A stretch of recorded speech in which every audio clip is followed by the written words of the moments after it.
somebody needs to be held accountable for my son, for everybody, others' kid. Like, somebody needs to be held accountable. It's too many in such a short period of time.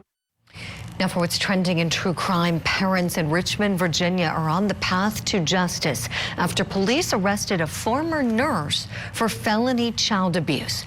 This nurse is accused of intentionally injuring premature babies, breaking their legs. This is her. This is the defendant. This is Erin Strotman. She was taken into custody last week for malicious wounding and felony child abuse. The baby suffered broken limbs while in her care at Henrico Doctors Hospital. And these abuse claims seem to be part of a larger problem potentially for the hospital. Scripps News Richmond reports.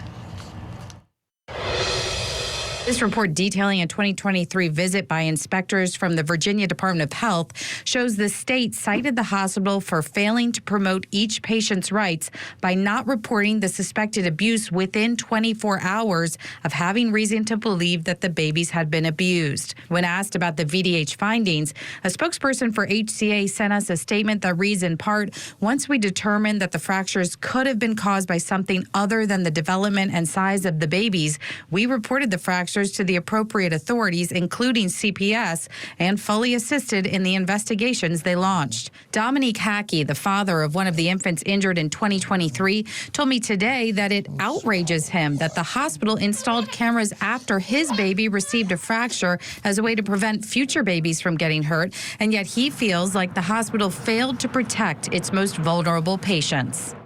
Well, he's got a point there. Let's talk about it. So this defendant, Strotman, she's being held without any bail this morning. Good. According to CNN, her next court appearance is going to be on March 24th. So the question we're asking first in this discussion, does the pattern of abuse of these babies show that the hospital was potentially complicit?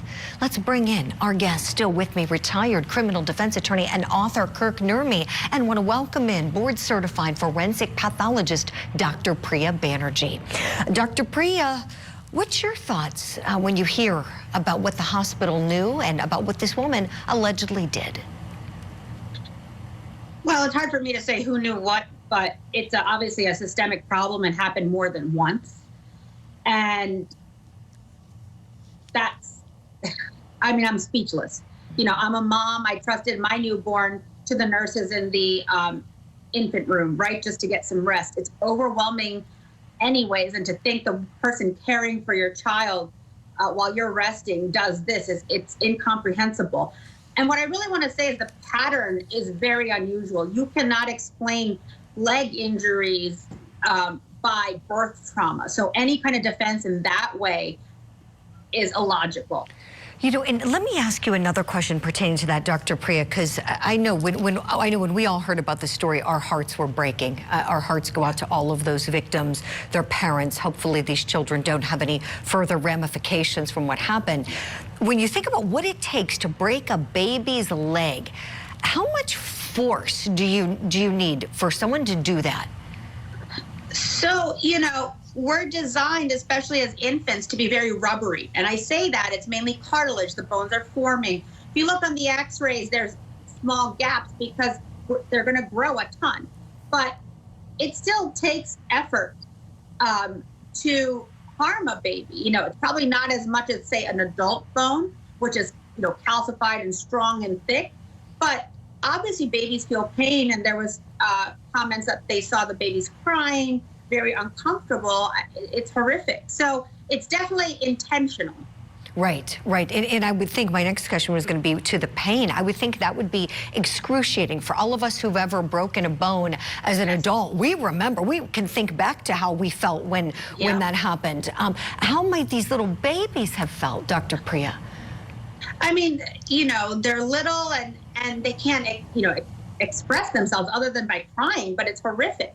You know, they feel pain. There should be no reason they won't feel the pain. And obviously things are growing and forming. So those are very blood-rich areas.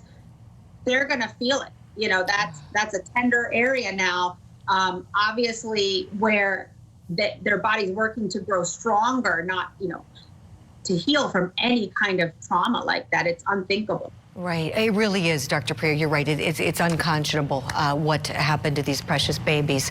We thank you for your medical expertise on all of that. And Kirk Nurmi, I want to tap into your legal expertise now. Your thoughts in hearing these allegations and then also hearing about what the hospital may have known and not reported. Yeah, you know, Julia, I've been around the block, so to speak, as a death penalty attorney, and you think sometimes things are never going to shock you, and then you read something like this, right, that is beyond the pale, it's beyond repulsive. You know, there's just not enough condemnation that can be cast upon this behavior. But when we talk about condemnation, it has to be followed up by an examination of what hospital officials did. We have the state report, you know, articulating the cover-up, or at least insinuating that there was a cover-up. And this is repulsive in and of itself. You think, okay, they realize behavior like this is happening, and they're doing everything they can to, you know, insulate themselves from civil liability. We think, you know, this harkens back, I can't believe the Taking Care of Maya trial. This is that on steroids, if it were, because they are simply ignoring or trying to cover up behavior that is damaging premature, the most vulnerable patients they have. And ultimately, I think this civil suit is going to be hopefully something that eviscerates this hospital from ever functioning anywhere near this, anywhere substandard again. Kirk, thank you for all of that. The hospital, of course, they released a statement. I'll read it to you, what they said. This is, again, a Henrico Doctors Hospital. They released this right after Erin Strotman was arrested. They said, quote, "We're both shocked and saddened by this development in the investigation and are focused on continuing to care for our patients and providing support to our colleagues who've been deeply impacted and personally impacted." Goes on to say, quote, "For more than 30 years, the NICU at Henrico Doctors Hospital has provided necessary and life-saving care to babies in Central Virginia, and we remain focused on ensuring the availability of that care in our community," end quote. Now, I want to contrast that with a clip from Dominique Hackey. So Dominique is one of the parents whose baby was harmed at that hospital, speaking out to the media. This was right after the defendant made her first court appearance. Let's take a look together. Overwhelmed with emotions. I can't put my hand on just one. I couldn't help but to break down for that father and that mother, because I felt how I felt when I learned that my son had a fracture, and that was helpless. Justice for my son. Justice for the other families that were affected, the other people's boys that were affected. Somebody needs to be held accountable, and it looks like that day is here. So 7 babies that we know of were all injured. 7. There could be more, but 7 is the count this morning that we know of. And police have said that all of the babies were of different races, but all of the babies were male. So let's talk about that. This woman, Erin Strotman, she's looking at a maximum of 10 years in prison for the felony child abuse charge, up to 20 for malicious wounding. What might prosecutors do with the fact that all these babies were male? Does that mean anything? Kirk Nurmi, do you think there may have been an MO here? Boy, obviously there's some deep psychological issues here that will be explored by the defense, because there is no real defense, if you will. So those issues will be explored. Whether that is motivation or not, whether that describes, you know, can help the prosecution of this case, I don't know. I think the simple fact that all these babies were injured is going to be enough, and obviously the jury is not going to be in any way sympathetic towards this defendant. So in the end, it may not mean very much in terms of criminal trial. I hope that the charges you read, that 10 to 20, I hope that's per child as opposed to in total, right, because I think this woman needs to be locked away for life with no possibility of parole. Great point, Kirk. Yes, yes. And let's hope all the sentences run consecutive to one another if she's convicted, and certainly think she will be. Dr. Priya, I know we're going to have to let you go in just a moment, so I wanted to give you the final word here. Your thoughts on what needs to happen at this hospital now after this horrific abuse took place? Well, right. I mean, I think there's a systemic review that needs to be done, right? There's standard operating procedures, there's oversight, there's layers of oversight, if you will, right? There's charge nurses physicians, all the way up to hospital administration.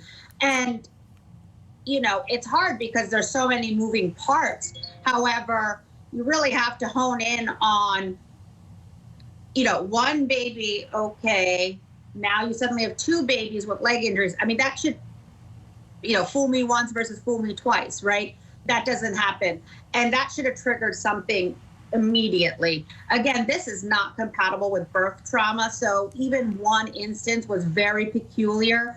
I don't know how we get to 7. So there needs to be a deep-rooted, systematic evaluation of what went wrong and who knew what.